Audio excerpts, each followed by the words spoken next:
Hi guys, this is Nia and today I will be painting a yellow mimosa branch, which was a request by Operation DIP. These mimosa flowers are super cute and simple. They're basically a bunch of little yellow balls. So before we begin, let's just start by drawing it out first like usual to help you visualize them if you decide to paint along. I'm going to start with the flowers. The flowers are basically yellow balls bunched up together, and to depict this, I like to start by drawing a cluster of circles for the flowers, with the tip getting more sparse and where the flowers are growing from a little bit more dense. I like to draw them as separate circles in the beginning, then go over it again with the circles behind it so there's a sense of depth within the composition, then finishing off with thin branches in some of the visible areas. It's up to you how dense or sparse you want to create these clusters, but it'll change the look slightly. And I also like to personally add more flowers along the top and the bottom, which are slightly out of place to give it more of a flowy composition. Another way of approaching this is to also just draw the cluster straight away, one flower at a time with the branches at the same time, which I find easier to draw, but when we paint later on, I think that this will be too much of a hassle to switch colors constantly, which is why I prefer the previous method to draw the flower together first. I think that the most important part to bring some depth in the painting is by layering on the circles to give it a fuller look, but you can also draw them sparsely.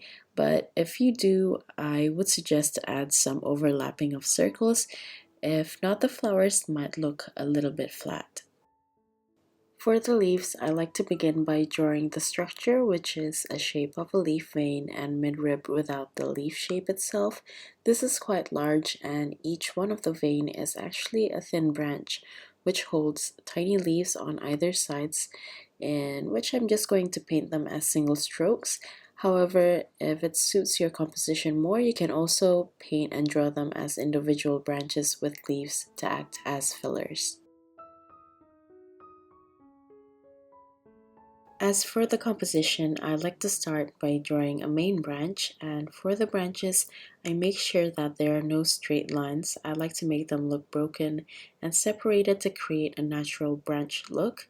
I like to start with a few main branches, then you can start to figure out how you would like to place the clusters of flowers and also the leaves. But as a rough sketch, you don't have to draw individual flowers.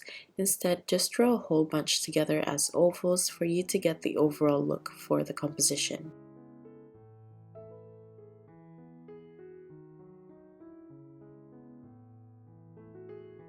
So here are the colors that I will be using. The first color is lemon yellow, permanent yellow deep, cadmium orange, mineral violet, burnt umber, sap green, and also viridian. So obviously for the flowers, I'm going to be using those warm colors, which is the yellows, orange, and also I'm going to mix in some mineral violet and brown to get the different tones. And I'm also going to mix in the yellows with the browns and purples for the branches. As for the leaves, I'm going to be using sap green, viridian mixed with the yellows or with the purples and browns to get different types of tones too, and you can adjust this to your preference. Here are the greens that I will be using. I decided to create two different tones of greens. For the flowers, I used two main mixtures and another two main mixtures for the branches, but I also added small amounts of different colors too. So now let's get to painting. I'm going to approach this differently, and I'm going to start by mixing a bit of lemon yellow with a bit of burnt umber, and I'm going to use a thin consistency to start painting the branch. I'm painting this slightly so I can keep building up on the intensity and texture later on.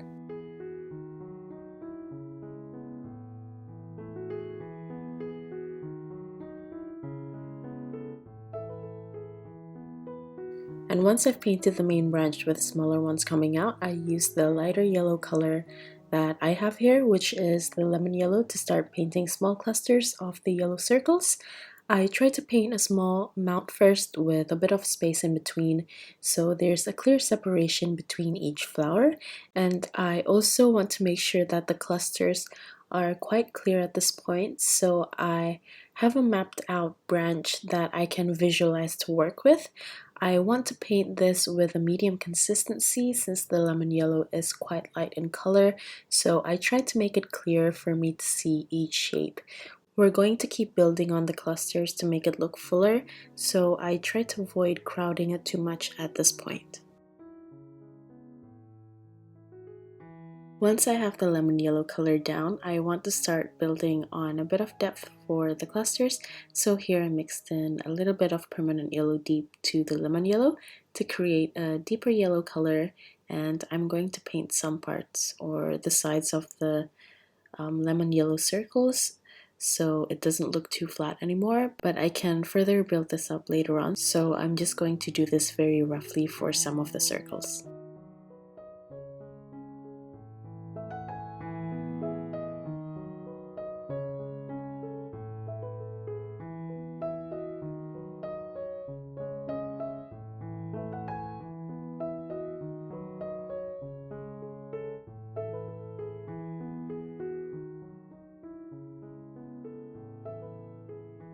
Then I also want to map out some of the leaves, so I added the sap green to the yellow mix that I had before, and I'm going to paint the leaves very lightly at this point because again I only want to map it out, so this is sort of like a rough sketch but using the watercolor straight away. So if I were to make any mistakes, the strokes that I made here would be subtle enough to cover up, and I'm just going to place them in between the clusters to balance out the composition. The way I paint the leaves out are exactly the same as how I've drawn them out previously. Because the leaves are so small, I tried to make the strokes very light and thin, and I also tried to vary the angles of the leaves to make it nice and flowy and suit the rest of the composition. You'll see here that I've painted the leaves over the flowers. I just did this for a bit of variation. If you wish to do the same, I would suggest to not paint too many like this. Just limit the leaves placed over the flowers as it might change the focal point of the painting. Once I've placed the leaves, now I'm able to see a rough composition of the branch and see if the weight of certain areas is as heavy or as light as I want them to be. So at this point, I like to adjust by adding more flowers, maybe at the tips of the clusters to make the tips look more delicate than the back of the branches. Now getting back to building the clusters of the flowers again, I want to build up on the depth of the composition. So I want to add the flowers behind the ones that I've already painted here. And for that, I mixed in permanent yellow deep and also very tiny bit of burnt umber. And I'm going to paint circles behind the light colored flowers so they start to look like proper clusters. And the important point for this is for the lemon yellow color to stand out against the darker yellowy orange color, and this will start to add depth to the painting so it doesn't look like flat circles randomly placed on a branch.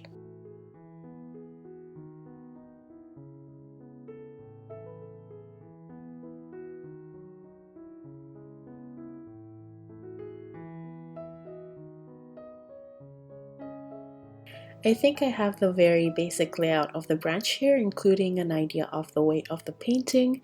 So I'm going to continue on by adding some delicate branches which could connect the flowers and the leaves together. And to paint the branch, I'm going to mix in burnt umber, lemon yellow, and cadmium orange with a bit of mineral violet. I try to keep the lines nice and thin to keep everything delicate, especially at the tips of the branches. After I've drawn some of the connecting branches, that's where I felt like some areas are looking a bit empty, so I can further add more flowers in those empty spaces to add a bit of density in some areas.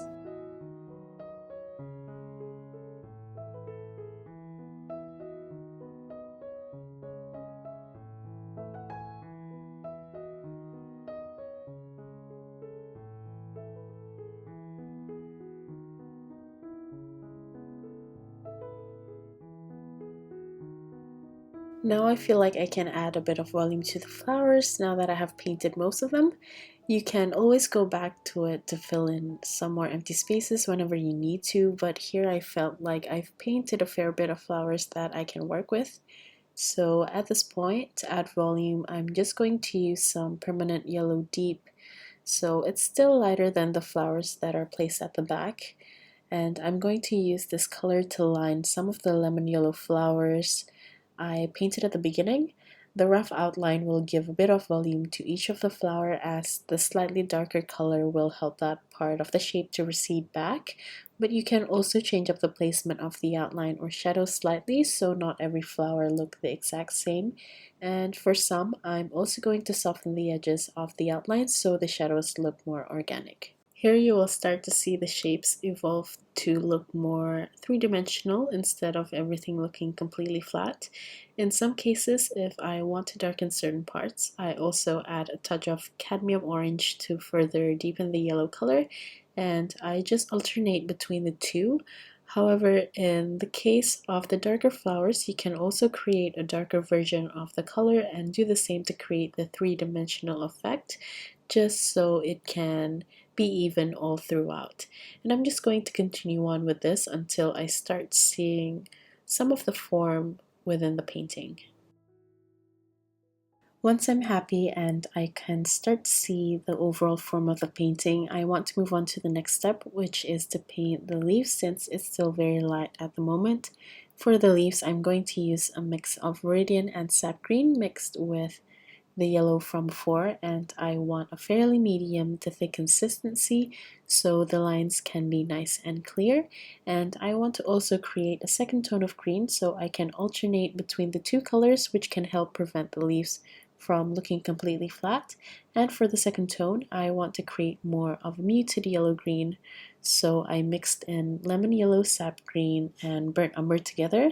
And I also switched to my size 0 brush here so I can create fine lines for the leaves instead of it looking too bulky. For some of the leaves, I also didn't paint the midrib but went to paint the leaves on both sides straight away to make the leaves look more flowy. I find that this trick lessens the bulk or the weight of the leaves when you're trying to paint something quite delicate. Notice that I also didn't paint over the previous layer in complete accuracy because I want to fix certain positions slightly to suit the current composition of the flowers, and I'm just going to do this for all of the leaves until I finish painting them over. Then I like to also use a thicker consistency to intensify the color if I see that some of the leaves are drying a little bit too light. So for the moment, I'm just going to continue to do the rest of the leaves before moving on to the next step.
Next, I'm going to add some burnt umber and mineral violet to the green that I already have on my palette to create a dark brown color, and use this to paint the main branch at the top. When I paint this, I want to make sure that the paint is quite thick, and I'm going to apply it using short strokes to create a subtle bark texture for the branch.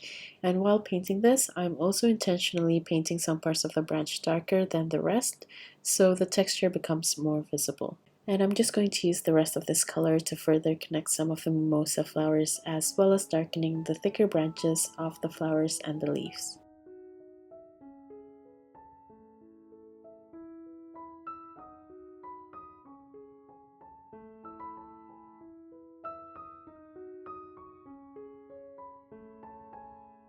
As a tip, I'd suggest to use a medium to thick consistency with little water to make the lines easier to control, because the more water you have on your brush, the faster the paint will flow out of the brush, making the lines look thicker. After the main branch is dry, I try to build on the texture by darkening some areas, and for this I use the same mixture but with a bit more burnt umber and mineral violet so I can have a deeper brown color. And I'm also going to apply this the same way as before by making small strokes, but this time I also want to leave out quite a bit of negative space so there's a variety of browns on the branch, making the texture more visible.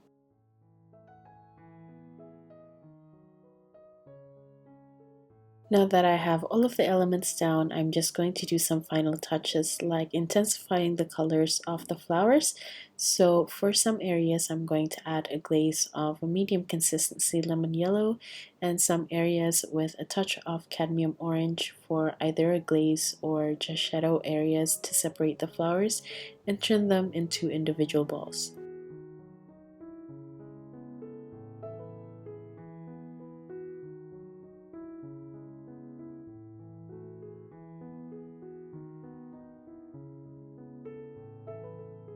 As final touch-ups, I would imagine that some of the branch would be too fine to be visible, so as an artistic license, I like to add some smaller flowers which seem to just be floating on the sides.